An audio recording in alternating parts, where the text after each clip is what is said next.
ডালিমকে নিয়ে আসছিলাম, সেই ডালিম হচ্ছে গিয়া 2 নাম্বার ডালিম। ডালিমের 4 আঙ্গুল কেন 4 আঙ্গুল কেন এটা বুঝিস না? মাঝখানের আঙ্গুল শেখ মুজিবের কবরে যায় খুঁজা বার করার পিছনে আছে মাঝখানের আঙ্গুলটা, ওইখানে যায় খুঁজ গিয়া। যে আচ্ছা ডালিম, আপনি মুক্তিযুদ্ধের একটা সময়ে বুঝতে পারলেন এই যুদ্ধটা ভারতের যুদ্ধ, আপনি কেন যুদ্ধটা স্টপ করে চলে গেলেন না? আচ্ছা, বুঝলাম আপনি যেতে পারছেন না, যদিও এটা অসম্ভব, উনি ইচ্ছা করলেই যুদ্ধটা বন্ধ করতে পারতেন। মুক্তিযুদ্ধের পরে আপনি নিজের কাঁধে একটা জিনিস দেখলাম, উনি কিন্তু দেখেন বিদেশে আছে এবং কোথায় আছে এটা একটা ব্যাপার খেয়াল করছেন আপনারা। উনি কোথায় আছে এটা কিন্তু উনি বুঝাইতে চান না। উনার পিছনে কিন্তু ব্লু স্ক্রিন ছিল, আর ব্লু কাপড় দেওয়া ছিল বা কিছু একটা ছিল। তার মানে মনে করেন আমি এখন কোথায় বসে রয়েছি, ঘরের পর্দা দেখা যাচ্ছে। মেজর ডালিম সাক্ষাৎকার দেওয়ার পর এবার তাকে নিয়ে নতুন আলোচনা, তিনি কি আসলে মেজর ডালিম কিনা, কারণ তার যে বয়স হয়েছে এই বয়সে কি এতটা ফিটনেস থাকা সম্ভব কিনা, এ নিয়ে নানা আলোচনা সমালোচনা। তো আমরা কিছু ভিডিও দেখব, সেখান থেকে বোঝার চেষ্টা করব আসলেও কি তিনি মেজর ডালিম, নাকি তাকে মেকআপের মাধ্যমে অন্য কাউকে মেজর ডালিম বানিয়ে এই মুহূর্তে উপস্থিত করা হয়েছে রাজনৈতিক অঙ্গনে একটা বিতর্কিত সৃষ্টি করার জন্য। দর্শক, আমরা কিছু ভিডিও দেখবো, এরপর সেটা নিয়ে বিশ্লেষণ করবো। ডালিমকে নিয়ে আসছিলাম, সেই ডালিম হচ্ছে গিয়া 2 নাম্বার ডালিম। ডালিমের 4 আঙ্গুল কেন 4 আঙ্গুল কেন এটা বুঝিস না? মাঝখানের আঙ্গুল শেখ মুজিবের কবরে যায় খুঁজা বার করার পিছনে আছে মাঝখানের আঙ্গুলটা, ওইখানে যায় খুঁজ গিয়া। ডালিম নাকি আসল না নকল, এটা নিয়ে তাদের সমস্যা। এটা হচ্ছে তাদের কোশ্চেন। এখন এত অসভ্য এত মূর্খ এই আওয়ামী লীগের লোক, এদেরকে বুঝাইতে পারবে না সারা জীবনে। মেজর ডালিম হলো 2 নাম্বার। ভদ্র মানুষ কিভাবে আওয়ামী লীগ করে, এই স্বাধীনতার অবদানটা কি? আমার লজ্জা লাগে ভাই। ভদ্র অভদ্র না, কোনো মানুষ কোনোদিন আওয়ামী লীগ করতে পারে না। ভদ্র আর অভদ্র না। 2 ঘন্টা 10-12 মিনিটে সব চেঞ্জ হয়ে গেল। ইলিয়াস হোসেন সাহেব এটা কি করলো? এটা কি করলো? আরে ভাই, আপনি একটা জিনিস রে ভাই, উনি আগে ইঙ্গিত দিছে অপেক্ষা করো, দেখো আমার সাথে কে আসতেছে। এমন টাইমে দরকার ছিল, আমার মনে হয়, হ্যাঁ এই টাইমে দরকার ছিল, ঠিক কারেক্ট টাইমে তীর যেখানে মারতে চাইছে ইলিয়াস হোসেন, তীর ঠিক সেখানেই লাগছে। অনেক বাড়াবাড়ি হয়ে যাচ্ছিল 5ই আগস্টের বিপ্লবকে নিয়ে, অনেক খাটো করা হচ্ছিল, অনেক তাচ্ছিল্য করা হচ্ছিল, এবং এটাকে সুযোগ করে দিচ্ছিল এই যে কিছু বুদ্ধিজীবী বিতর্কের মধ্যে ফেলে দিছিল। মানে এরা পোলাপান যা ইচ্ছা তাই, মানে আর কয়দিন পর না এদেরকে রাস্তা দেখলে ধোলাই দিবে, এই পর্যায়ে নিয়ে যাচ্ছিল। এটা তো মেনে নেওয়া যায় না। আগস্টের বিপ্লব দেখেন মিল কত, এটাও আগস্টের বিপ্লব, আর মেজর ডালিম যেটা করছে সেটাই কিন্তু আগস্টেরই বিপ্লব। একই আগস্ট, একটা 15ই আগস্ট, একটা 5ই আগস্ট, 10 দিনের গ্যাপ। 10 দিন আগে বাবা, 10 দিন পরে মেয়ে। কিন্তু কি ইতিহাস পড়লাম, কি আর দেখলাম, কালকে পড়লাম কি আর দেখলাম কি, হ্যাঁ চোখে দেখলাম এবং শুনলাম। আপনাদের কি বিশ্বাস হয় নাই? বিশ্বাস হওয়ার কারণ আছে জানেন, ওনার এই কথাগুলোর মধ্যে আপনারা যদি যুক্তি খুঁজতে যান, যুক্তি পেয়ে যাবেন। 2-1টা তো সাক্ষী আমি নিজেই দিব, হ্যাঁ 2-1টা সাক্ষী আমি নিজে। আমার তো বয়স হয়েছে, উনি বলছে ডালিম সাহেব ওনার বয়স 75, আমার মনে হয় আরেকটু বেশি হবে। হ্যাঁ অনেক সময় মানুষ কিন্তু বয়স কমায়, হ্যাঁ আমিও কমাই, বয়স আরেকটু বেশি হবে, 75 না আর কি, একটু বেশি হবে হিসাবে বলে। আর ওনার কথাবার্তার মধ্যে একটা জিনিস দেখলাম, উনি কিন্তু দেখেন বিদেশে আছে এবং কোথায় আছে এটা একটা ব্যাপার খেয়াল করছেন আপনারা। উনি কোথায় আছে এটা কিন্তু উনি বুঝাইতে চান না। ওনার পিছনে কিন্তু ব্লু স্ক্রিন ছিল, আর ব্লু কাপড় দেওয়া ছিল বা কিছু একটা ছিল। তার মানে মনে করেন আমি এখন কোথায় বসে রয়েছি, ঘরের পর্দা দেখা যাচ্ছে। যেমন গতকালকে আমি কোথায় ছিলাম, আমার ছেলের টেবিলে, পড়ার টেবিলে। ব্যাকগ্রাউন্ড দেখে তো আপনি বুঝতে পারবেন না এই ওয়াল কোথাকার, পরীক্ষা করলে যে এই বইগুলা কোথাকার বা এই পর্দা কোথাকার হইতে পারে, এগুলো বোঝা যায়। মানে ওনার অবস্থান উনি এখনো বুঝাইতে চান না। এবং ইন্টারভিউ দেওয়াকালীন একটা জিনিস খেয়াল করছেন, একজন একটা কাগজ লেখা ওনার হাতে দিয়ে গেল, উনি আবার কথা বলতে বলতে এক নজর এটা দেখে নিল। আবার ইলিয়াস হোসেনকে মেসেজে জানাচ্ছিল যে আর লম্বা করা যাবে না, আর সময় দেওয়া যাবে না। তার মানে ওনার চারিদিকে মানুষ আছে, ওনার সিকিউরিটি আছে। উনি এতদিন কেন আসেন না, এখন কেন আসলেন, এইটা আমরা একটু মিলাই দেখি। বেশি বক্তব্য দেওয়া দরকার নাই আমার। আসলে একটু আমরা এই ব্যাপারটা আলোচনা করি যে উনি তো এই কথাগুলো ইলিয়াস হোসেন সাহেবের চ্যানেলে এই শেখ হাসিনার আমলেই দিতে পারতো না, দিল না কেন? কোনো বাধা ছিল? কোনো বাধা ছিল না। আবার এখন দিল কেন? ওনার ইচ্ছা হলো কেন? ইলিয়াস হোসেন ওনাকে রাজি করাইতে পারলো কেন? এটা একটা যোগসূত্র খুঁজি। আসেন দেখেন, বিবিসির সাথে একটা ইন্টারভিউতে ডক্টর মোহাম্মদ ইউনূস স্যার একটা কথা বলছিলেন রিসেট বাটনে চাপ দেওয়ার। এটা নিয়ে কিন্তু অনেক আলোচনা হয়েছে, অনেক বিতর্ক হয়েছে যে উনি কি বুঝাইতে চাইলেন। উনি কি মুক্তিযুদ্ধকে অস্বীকার যেতে চান? উনি কি স্বাধীনতাকে অস্বীকার যাইতে চান? উনি কি 15ই আগস্টকে অস্বীকার যাইতে চান? এরকম অনেক কথা। ওইখানে জয় বাংলাকে অস্বীকার যাওয়া যাবে না, আর অনেক ব্যাপার ছিল না। ব্যাপারটা এরকম ছিল, দেখেন শেখ হাসিনার আমলে, এটা একটু বলি তাইলে আপনারা বুঝতে পারবেন। কোরআন নিয়ে যদি আপনি তুচ্ছ তাচ্ছিল্য করেন বাইচা যাইতে পারবেন। হ্যাঁ, এই যে শাহবাগীরা কোরআন নিয়ে তুচ্ছ তাচ্ছিল্য করছে, নবীজিকে নিয়ে ট্রল করছে, কোনো ব্যাপার না। কিন্তু শেখ মুজিবুরকে নিয়ে আপনি ট্রল করবেন, 2 ঘন্টার মধ্যে অ্যারেস্ট হয়ে যাবেন। 2 ঘন্টা। তার মানে কোথায় নিয়ে গেছে? ধর্মের উপরে নিয়ে চলে গেছে তো, ইসলাম ধর্মের উপরে নিয়ে চলে গেছিল তো, বুঝছেন? যাই হোক, আমি মুক্তিযুদ্ধ হয়ে যেতেছি, অত ব্যাখ্যায় যাব না। আমি আগের জায়গায় আসি। রিসেট বাটন চাপ দিয়ে দিছে ইলিয়াস হোসেন। এটা আমি জানি না আপনারা কি অ্যাঙ্গেলে দেখতেছেন। আমি একটা মিল পাচ্ছি, আমি একটা মিল পাচ্ছি যে উনি বিবিসির কাছে ডক্টর মোহাম্মদ ইউনূস যে বক্তব্যটা দিয়েছিলেন, ওখানের মধ্যে একটা কথা ছিল যে রিসেট বাটনে চাপ দেওয়া হয়ে গেছে। আরেকটা কথা ছিল ছাত্ররা আমাকে, মানে ছাত্র জনতা আমাকে এই চেয়ারে বসাইছে, প্রধান উপদেষ্টা বানাইছে। ওনার ডাকেই, মানে ওনাদের ডাকেই উনি আসছেন, এইটাই উনি বুঝাইছেন। আজকে এই যে ডালিম সাহেবের, এই যে ডালিম সাহেব যে বক্তব্য দিলেন, যে ইতিহাস আমাদেরকে জানাইলেন, এটা কি রিসেট বাটন চাপ দেওয়া না? বোঝা যায় না যে আমরা একটা ভুল ইতিহাসের পিছনে ছিলাম? পুরাটাই তো ভুল। এই দেশটাকে অঙ্গরাজ্য বানাইতে চাইছিল। এই 2 ঘন্টা 12-13 মিনিট আমরা কি ইতিহাস বুঝলাম? যে স্বাধীনতার যুদ্ধ যখন আরম্ভ হয়ে গেছে, তখনই ভারত একটা চালাকি করে 7টি দফা দিয়ে বাংলাদেশ সরকারের সাথে, যেটা আমাদের এই যে একটা সরকার গঠন হয়েছিল নজরুল ইসলাম এবং তাজউদ্দিন সাহেবকে নিয়ে, সেই সরকারের কাছে 7টি দফা দিয়ে লিখিত আরেকটা সরকার গঠন করা হইল এবং তোমাদেরকে আমরা স্বাধীনতা এনে দিব, তোমরা আমাদের অঙ্গরাজ্য। কিন্তু এটা মুখে বলার দরকার নাই, এটাই তো ছিল। ওর মধ্যে বড় একটা দফা কি ছিল জানেন? যে এই দেশের যে প্রধান থাকবে তার সিকিউরিটি আমরা দিব। চিন্তা করেন। এবং বিশাল শক্তিশালী একটা মিলিটারি বাহিনী গঠন করা যাবে না, সেটারও কোনো কিন্তু প্রমাণ আছে। রক্ষী বাহিনী তো এর হয়েছিল না? রক্ষী বাহিনী আমার একবার কানে ধরে উঠানো বসানো করছে, 7 রাস্তার মোড়ে চেয়ার, মানে সাইকেল নিয়ে এরকম দাঁড়ায় থাকতে দিচ্ছে 10 মিনিট, আর কানে ধরে উঠবস করছি, কারণ বেয়াদবি করছিলাম। ওনাদের ক্যাম্পের সামনে দিয়ে যাচ্ছি, ওনাদের তাবু গাড়া ক্যাম্প ছিল 7 রাস্তার মোড়ে, এবিসি থেকে বাইরে। আমি সাইকেল চালা যাইতেছি, শীষ মারতে মারতে, বুঝছেন? আমার ছিল লম্বা চুল, বাকি চুলটা কাটে নাই, যার জন্য আমাকে ওই শাস্তি দিয়েছে। সেই রক্ষী বাহিনী বানাইছিল। আর মিলিটারি তখন অনেকে, বুঝছেন, জুতা ফাইটা গেছে, সিলাই করে পড়তে হয়েছে ওই টাইমে।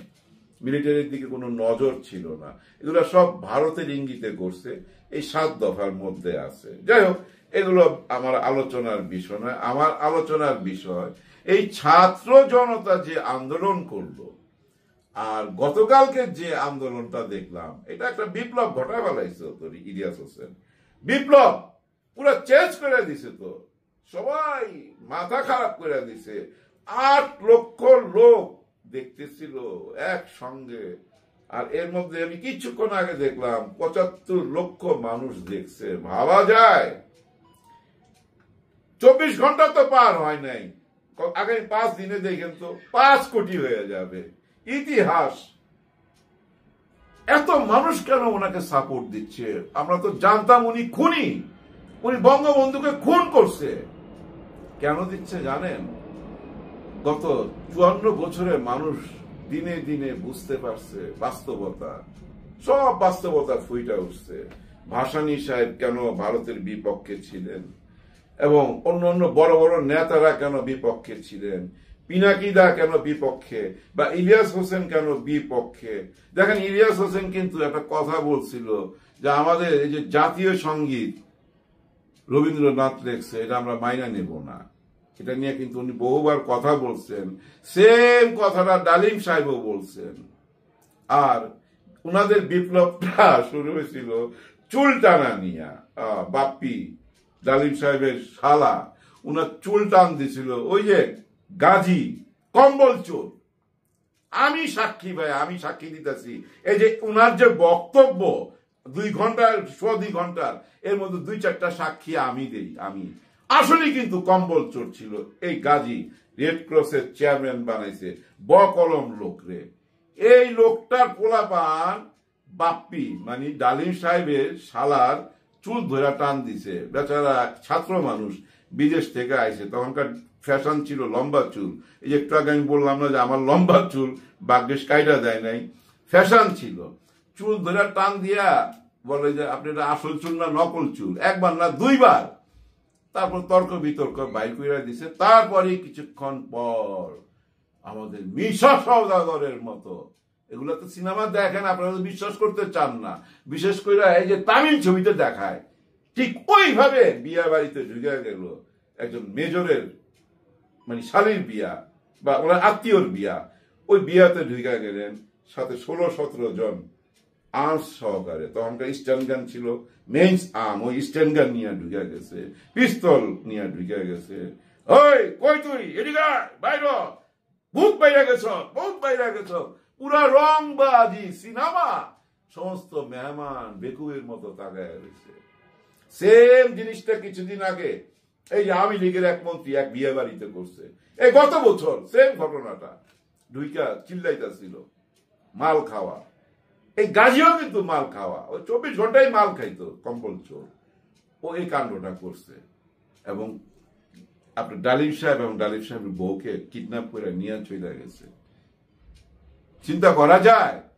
এবং 32 নম্বরে যায় রাইট ভোরা এটা মিটিং হয়েছে, বিচার আচার হয়েছে। গাজী সাহেব কে সরি গাজী সাহেব বলতেছি আমি, এই গাজী চোরাকে না মাপ চাইতে বলছে এই ডালিম সাহেবের ওয়াইফের কাছে।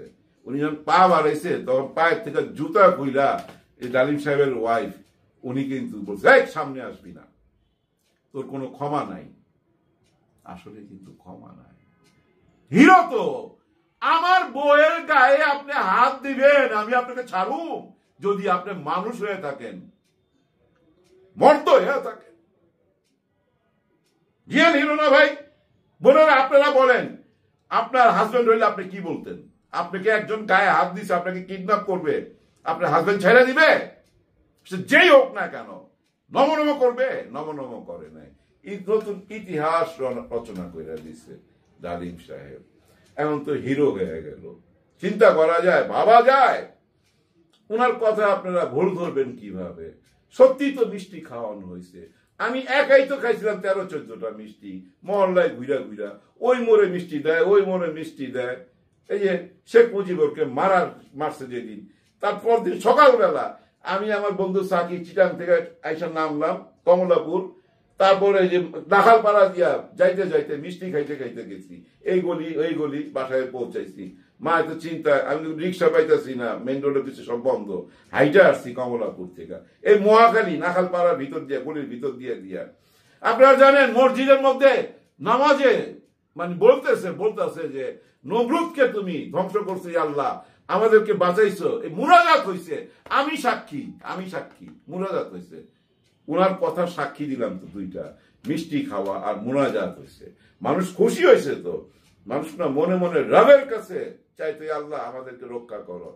কারণ 2074-এ একটা দুর্ভিক্ষ হয়েছিল, ভয়াবহ দুর্ভিক্ষ ভাই, খাওয়া নাই, কিচ্ছু নাই।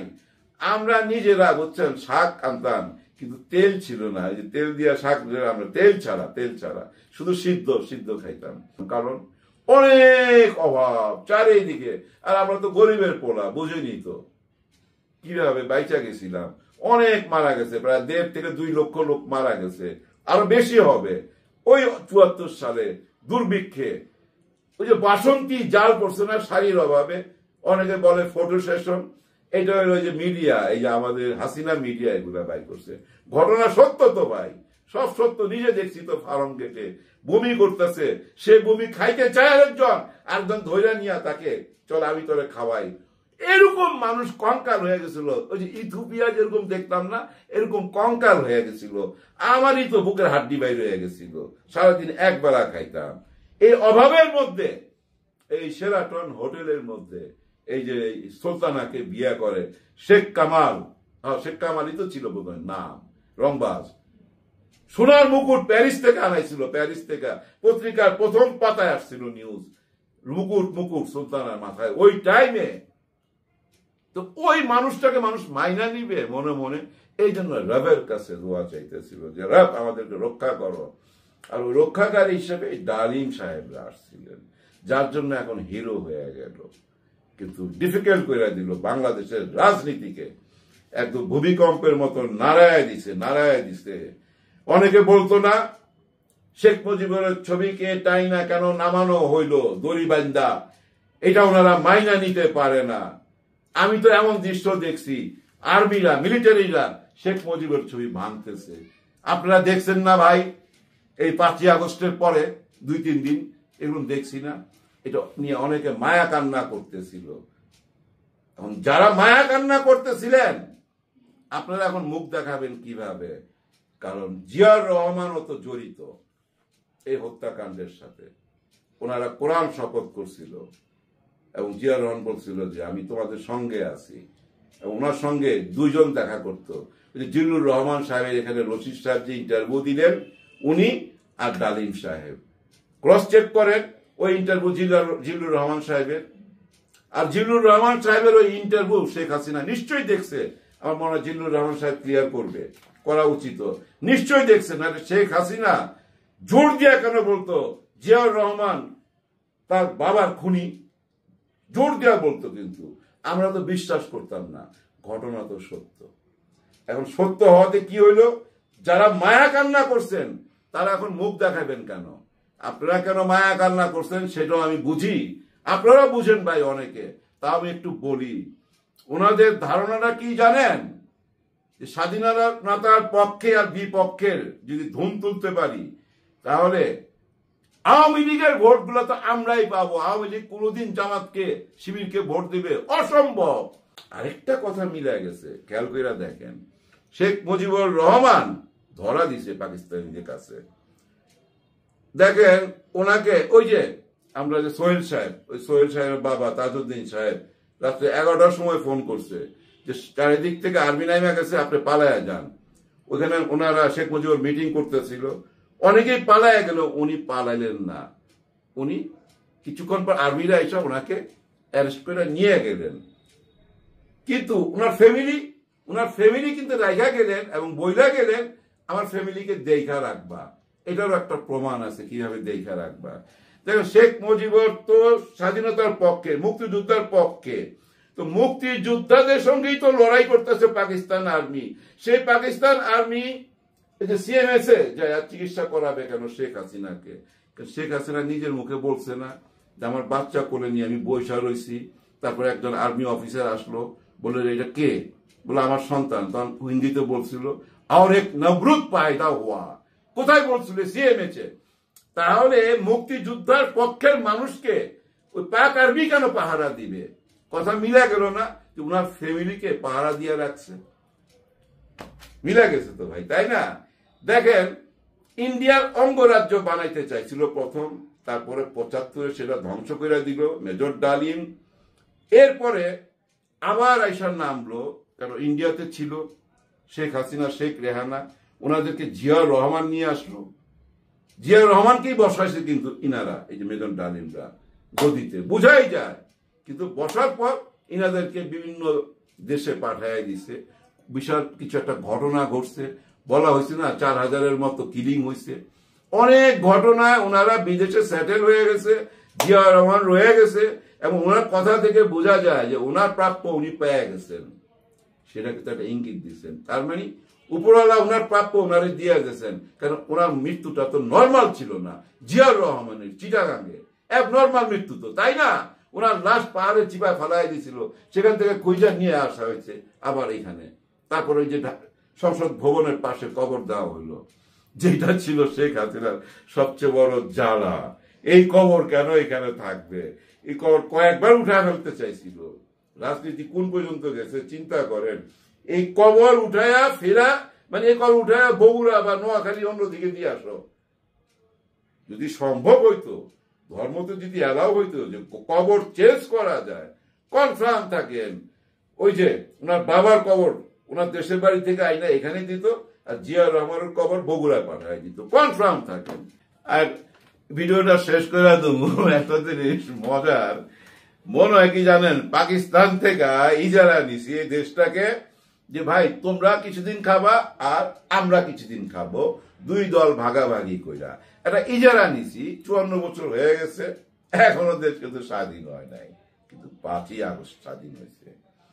ডালিম সাহেব কিন্তু একটা ইঙ্গিত দিছে, আপনারা খেয়াল করছেন কিনা?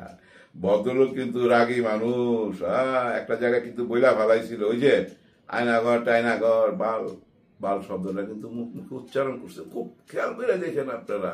ওই আয়নাঘর টাইনাঘর বলতে যায়, আর চলতি ভাষায় কথা বলছে। দেখেন 50 বছর বিদেশে যদি কেউ থাকতো, চটাং চটাং ইংলিশে মারতো। ওনার কথাবার্তা একেবারে সোজা বাঙালি চলতি ভাষা, এবং কথার মধ্যে বোঝা যায় আল্লাহর উপর সে ভরসা রেখা চলে, টোটাল ভরসা আল্লাহর উপর, ওনার কথাতে বোঝা যায়। উনি কিন্তু একটা জায়গায় বলছেন এই বিপ্লবীদেরকে, এই 5ই আগস্টের বিপ্লবীদেরকে, যে তোমাদের বিপ্লব ছিনিয়ে নিয়ে যাবে, তোমরা সাবধান থাকো, এবং তোমাদের যদি কোনো হেল্প লাগে, কোনো বুদ্ধি পরামর্শ লাগে, আমি দিতে রাজি। এটা কিন্তু আপনি ইলিয়াস হোসেন সাহেব ওনাকে প্রশ্ন করেন, নিজে থেকে বলছে, কিন্তু নিজে থেকে মাথায় রাখেন। যার জন্য আমি বলতেছি ওই রিসেট বাটনের সাথে কোথায় যেন একটা মিল পাই সব কিছু। এই যে ওনারা কয়েকদিন আগে 31শে ডিসেম্বর ঘোষণা দিতে চাইছিল না, আপনার 72-এর সংবিধান চেঞ্জ, ছুঁড়া ফেলে দুমু বলছিল, কবর দুমু বলছিল না, তখন সব দল মিলা, বিশেষ করে বিএনপি নো নো নো বলে চিৎকার করছিল।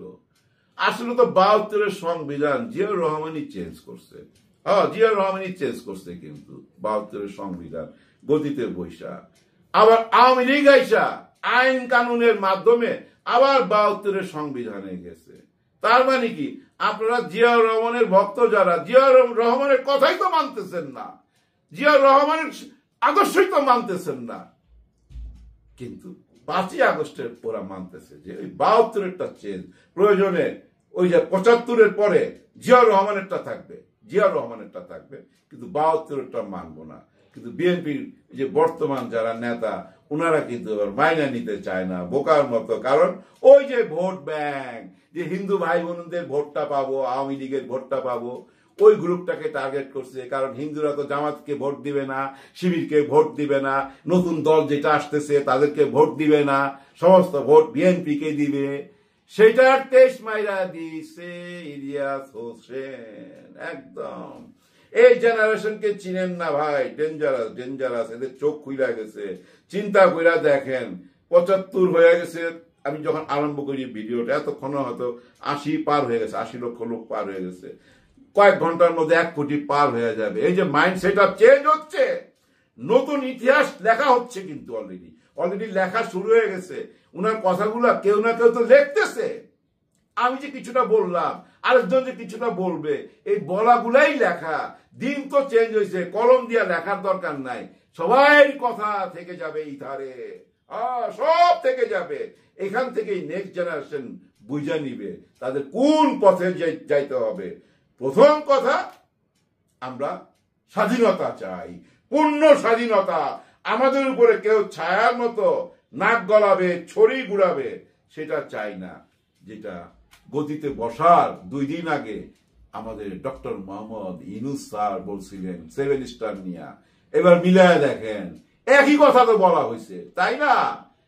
যেটা জামাত বইলা থাকে, শিবির বইলা থাকে, যেটা পিনাকিদা বইলা থাকে, ইলিয়াস হোসেন বইলা থাকে, কনক সরকার বইলা থাকে যে আমরা ভারত মুক্ত একটি বাংলাদেশ চাই। এটা চার অধিকার আছে।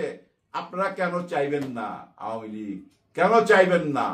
আপনারাও চান, আপনারা এই দেশের মানুষ, এই দেশেতেই রাজনীতি করবেন, কিন্তু পুরানদের বাদ দিয়ে নতুন সেট আপে ওই যে রিসেট বাটন চাপ দেওয়া, আমাদের ডক্টর মোহাম্মদ ইউনূস স্যার ওইটা কিন্তু আর পুরোপুরি ব্যাখ্যা দিছে কিনা আমি জানি না, কিন্তু অনেকে অনেক রকম ব্যাখ্যা দিছিল, কিন্তু আমি পূর্ণ ব্যাখ্যা পাইয়া গেছি।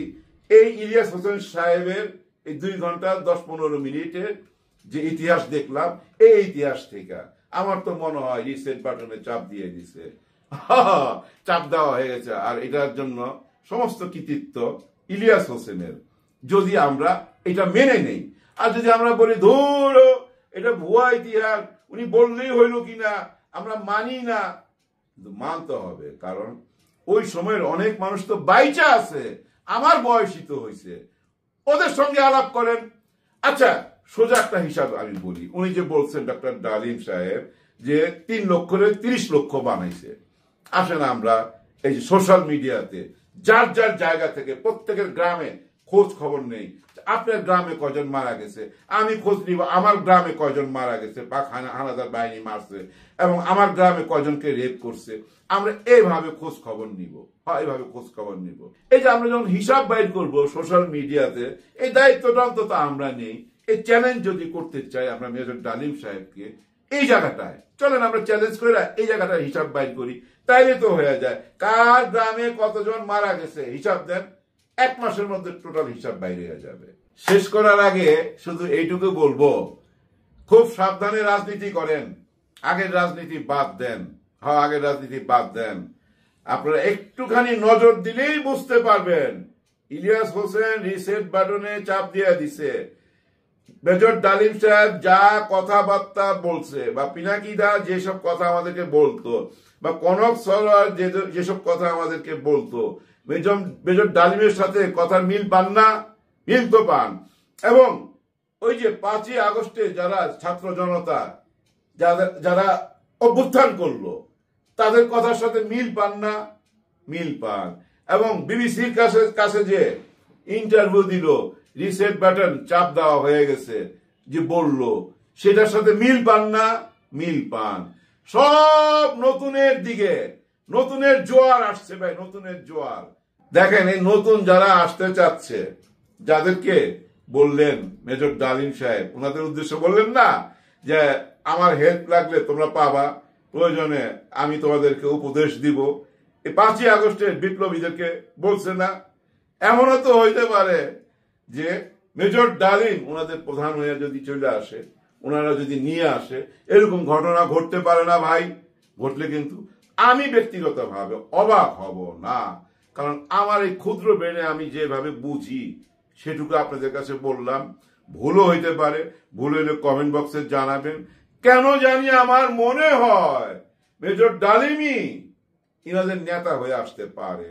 এই যে নতুন দল যেটা গঠন হচ্ছে, আগামী নির্বাচনে আসতে পারে, আসতে পারে। ওয়েলকাম জানান, ওয়েলকাম জানান। আচ্ছা ডালিম, আপনি মুক্তিযুদ্ধের একটা সময়ে বুঝতে পারলেন এই যুদ্ধটা ভারতের যুদ্ধ, আপনি কেন যুদ্ধটা স্টপ করে চলে গেলেন না? আচ্ছা, বুঝলাম আপনি যেতে পারছেন না, যদিও এটা অসম্ভব, উনি ইচ্ছা করলেই যুদ্ধটা বন্ধ করতে পারতেন। মুক্তিযুদ্ধের পরে আপনি নিজের কাঁধে বীর উত্তম খেতাবটা কেন গ্রহণ করলেন? কারণ এটা তো ভারতের যুদ্ধ ছিল। আপনার কথা অনুযায়ী এই 2 ঘন্টার বক্তব্যের মূল জায়গাগুলোকে ফোকাস করি। আমার কাছে গুরুত্বপূর্ণ জায়গা যেটা মনে হয়েছে, নাম্বার 1, ডালিম বলছে সে একটি সেনা পরিষদ গঠন করেছে, বঙ্গবন্ধু হত্যাটাকে একটা ক্রস ফায়ার বলছে। তার স্ত্রীকে তুলে নিয়ে গেছে এবং দীর্ঘদিনের বঙ্গবন্ধুর জ্যেষ্ঠ পুত্র মুক্তিযোদ্ধা শেখ কামালের উপরে যেই ব্লেমটা ছিল যে তিনি ডালিমের ওয়াইফকে তুলে নিয়ে গেছেন হয়েছে। 4 নাম্বার যেই জায়গাতে এসছে সেটা হচ্ছে যে তার ওয়াইফের ইনসিডেন্টটার ঘটনার পরে তাকে চাকরিচ্যুত হতে হয়েছে। এই জায়গাটা শহীদের সংখ্যা এবং বুদ্ধিজীবীদেরকে কারা হত্যা করেছে। আমি তার আলোচনার মধ্যে মোটা দাগে 6টা বিষয়কে আমি লোকেট করেছি। এছাড়াও তিনি অনেক সুইপিং কমেন্ট করেছেন, এগুলো ছাড়াও তিনি তার নিজস্ব কিছু বক্তব্য দিয়েছেন। আমি ওগুলোতে যেতে চাচ্ছি না, এটা ব্যক্তি মতামত, ফ্যাকচুয়াল বেসিসে ঐতিহাসিক বিষয়গুলোকে আমি আসলে ফোকাস করেছি। প্রথমে আমি আপনার কাছে ইসমাইল ভাই একটু আলোচনার ভাবেই প্রশ্নটা করি। ধরা যাক আপনি একজন সেনাবাহিনীতে কমিশন পেলেন, খুবই সুশৃঙ্খল বাহিনী, খুবই ডিসিপ্লিন বাহিনী।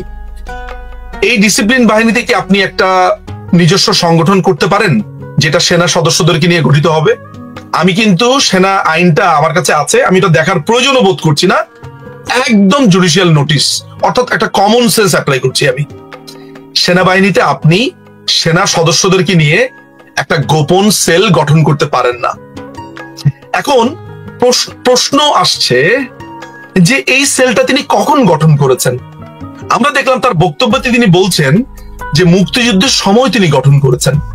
মুক্তিযুদ্ধের সময় তিনি বুঝতে পেরেছেন যে মুক্তিযুদ্ধটা আসলে একটা ভারতের যুদ্ধ, ফলে তিনি আগ্রহ হারিয়ে ফেলেছেন এবং সেই সময় তিনি 25 বছরের একটা প্ল্যান করেন, যেই প্ল্যানে জিয়াউর রহমানকে তিনি নেন এবং জিয়াউর রহমানকে কোরআন শরীফ ছুঁয়ে তিনি শপথ করান। এটা আমার কথা না, সরি, আমি এই 6টা দাগের বাইরে আরেকটা ব্যাপার, সেটা হচ্ছে জিয়াউর রহমান 4500 সৈনিককে হত্যা করেছে, তাদের সাথে বেইমানি করেছে, সেটাও আছে, অর্থাৎ 7টা ইস্যুস আসছি সেনা। এখন আমি সাধারণ দর্শকের কাছে একটা প্রশ্ন করব যে প্রিয় দর্শক, আপনারা যারা ওই লাইভটি শুনলেন, এখন আমার বক্তব্য শুনছেন, আপনি কি নিজেকে প্রশ্ন করতে পারেন যে আচ্ছা ডালিম সাহেব, আপনি মুক্তিযুদ্ধের সময় থেকে বঙ্গবন্ধুকে উৎখাত করার প্ল্যান করেছেন? আমার কথা না, লাইভে বলেছে আপনার যে ইলিয়াস, সে প্রশ্ন করেছে তাহলে কি ওই প্ল্যানে আপনাদের শেখ মুজিব সরকারকে উৎখাত করার প্ল্যান ছিল? সে বলেছে অবশ্যই। এখন যদি সেটাই হয়ে থাকে, ওর কথাই সত্যি হয়ে থাকে, তাহলে আমরা বঙ্গবন্ধুকে ব্লেম দিলাম কেন যে উনি বাকশাল করেছেন বলে খুন করেছি, উনি দেশ পরিচালনা করতে পারেননি বলে খুন করেছি, এই যে এই কথাগুলো, তাহলে আমি কেন বলছি? একই সাথে আমি যদি আপনাকে বলি ইসমাইল ভাই আমি আপনাকে খুন করেছি, আপনি দেখতে ভালো না, পরবর্তী সময় যদি আমি বলি যে ইসমাইল ভাই আপনাকে খুন করেছি, আপনি আমাকে গালি দিয়েছেন, তাহলে কোনটা সত্যি? আপনি দেখতে ভালো না নাকি গালি দিয়েছেন? মানে একসাথে তো দুটো হতে পারে না, কারণ দুটো ইভেন্ট তো আগে পরে, অনেক আগে পরে। তো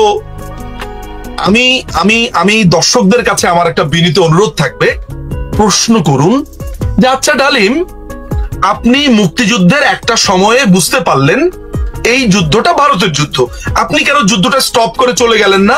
আচ্ছা বুঝলাম আপনি যেতে পারছেন না, যদিও এটা অসম্ভব, উনি ইচ্ছা করলেই যুদ্ধটা বন্ধ করতে পারতেন। মুক্তিযুদ্ধের পরে আপনি নিজের কাঁধে বীর উত্তম খেতাবটা কেন গ্রহণ করলেন? কারণ এটা তো ভারতের যুদ্ধ ছিল। আপনার কথা অনুযায়ী আপনার ভাই স্বপন বীর বিক্রম, সেটাই বা আপনি তাকে কিছু বলেছিলেন? নিজের উপাধিটাই তো তিনি বাদ দেননি, ভাইয়ের কথা আর কি বলবো। তাহলে নাম্বার 1। নাম্বার 2 হচ্ছে মুক্তিযুদ্ধের দিন থেকেই বঙ্গবন্ধুকে হত্যা করার পরিকল্পনা হয়েছে, সরকারকে উৎখাত করার পরিকল্পনা হয়েছে। খেয়াল করে দেখেন, মুক্তিযুদ্ধে তখনও আমরা জানি না দেশ স্বাধীন হবে কিনা, তখনও আমরা জানি না যে বঙ্গবন্ধু আদৌ বেঁচে ফিরবেন কিনা।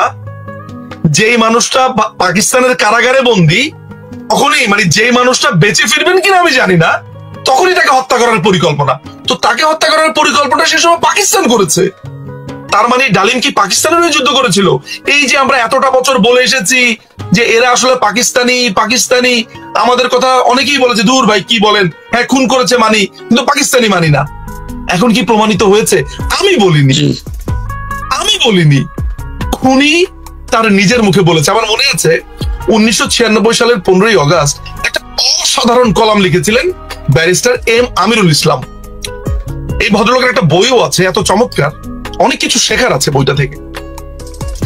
তো তিনি তার ওই কলামের ভেতর একটা চমৎকার কথা বলেন। আমরা যখন বলছি ইনডেমনিটি অধ্যাদেশটা খুব খারাপ, ইনডেমনিটি অধ্যাদেশ নিয়ে আমরা অনেক কথাবার্তা বলছি, তখন এই জ্ঞানী ব্যারিস্টার আমাদেরকে প্রথমবারের মতো বলেন যে ইনডেমনিটি অধ্যাদেশটা হচ্ছে খুব জরুরি একটা ব্যাপার, কারণ এটা খুনিদের জবানবন্দি।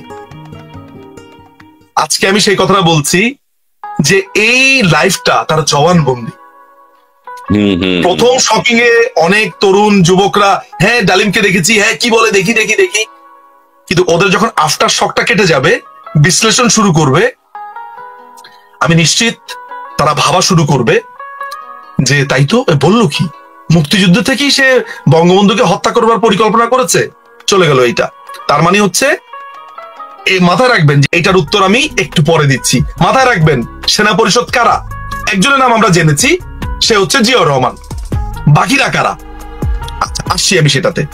2 নাম্বার, মুক্তিযুদ্ধের পরে বলা হচ্ছিল যে সে বঙ্গবন্ধুর শাসন ভালো না, এটা ভালো না, এগুলো যে পুরোপুরি ছুতা, ওই প্রথম ঘটনা থেকে আমরা এটা বুঝতে পারি।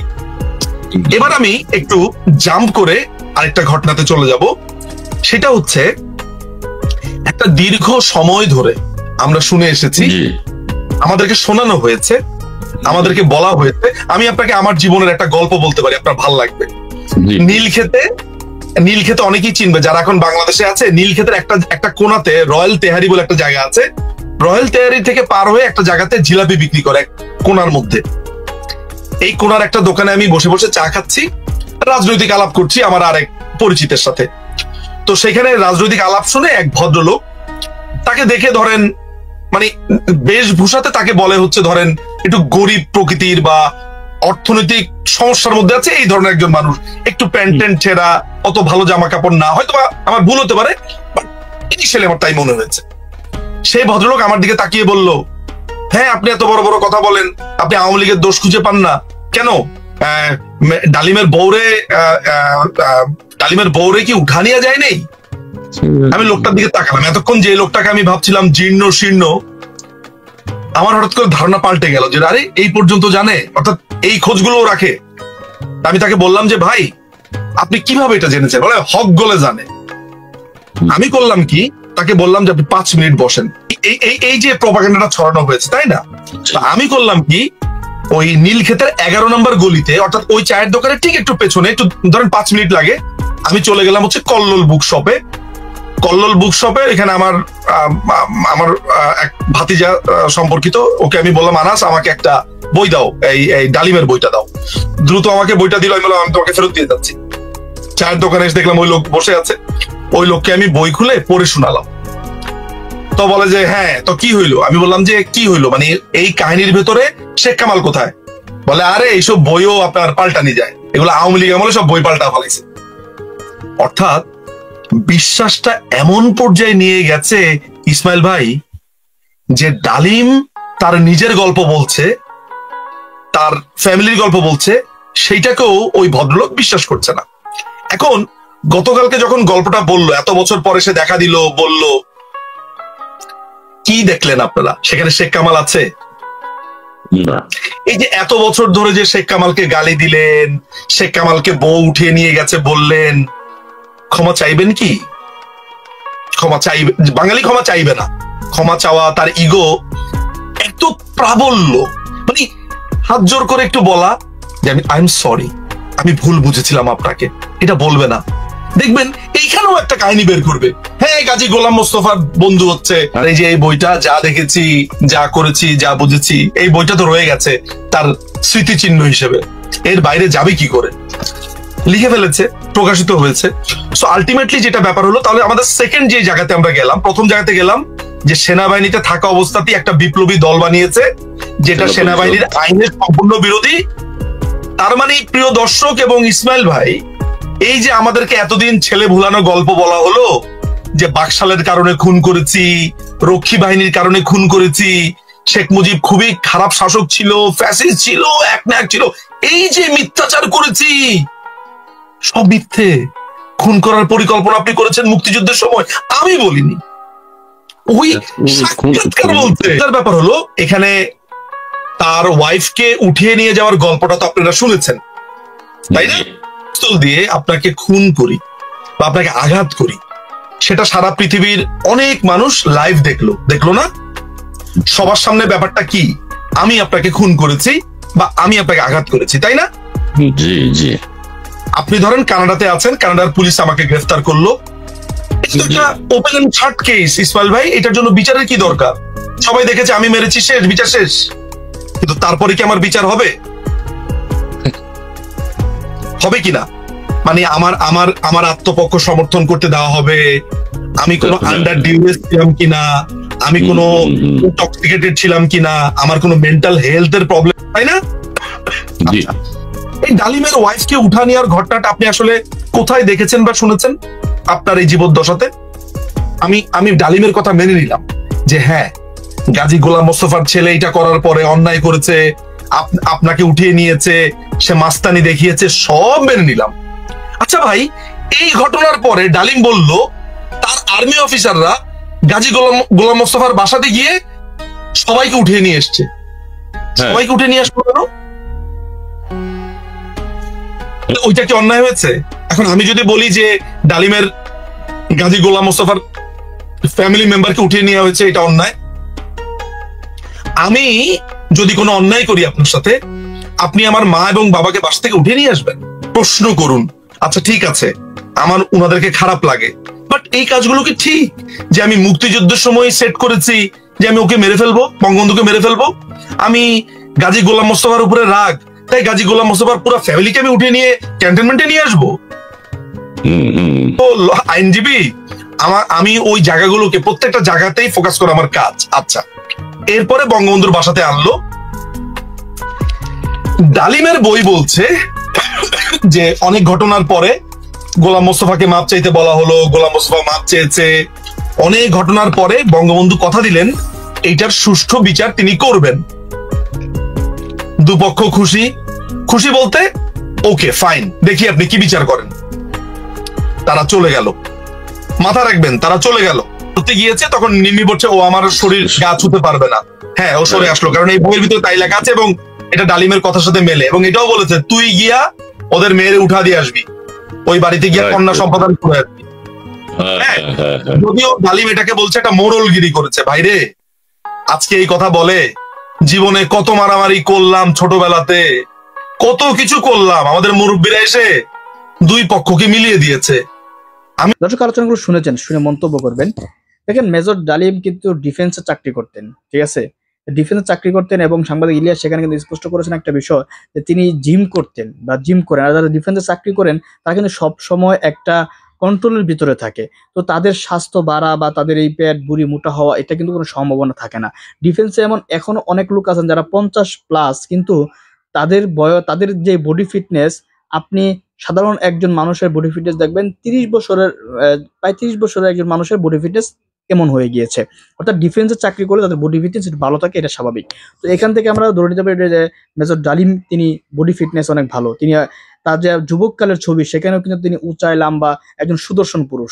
তো তিনি যে আসলে বয়স হলে যে এভাবে ডলে পড়তে হবে এমন কিন্তু বিষয় নয়। আপনারা দেখছেন সোহেল তাজ, তার বডি ফিটনেস 78 বছর বয়সে কিন্তু আপনারা যদি দেখবেন যে মেজর ডালিমের মতো ফিটনেস আছে। অর্থাৎ ডিফেন্সে চাকরি করার কারণেই তার এই মানে এতটুকু সুবিধা তারা পায়, এবং তারা সেই ডিফেন্সে চাকরি করার সময় তারা যে নিয়ম নীতি মানে সেটা তারা সারা জীবন ওইভাবে মানে মেনে চলার চেষ্টা করে, এখান থেকে যাতে বডি ফিটনেস ভালো থাকে। অর্থাৎ তিনি ছিলেন মেজর ডালিম। কিন্তু এই যে বিতর্কটা করাচ্ছে যারা আর কি, মানে তিনি মেজর ডালিম না এই সেই, এটা কিন্তু শুধুমাত্র আওয়ামী লীগ এবং স্বৈরাচারের দোষরাই করতেছে। বাকি যারা সাধারণ জনগণ এবং দেশপ্রেমিক তারা কিন্তু মূলত মেজর ডালিম আসল না নকল সেটা নিয়ে প্রশ্ন তুলতেছে না।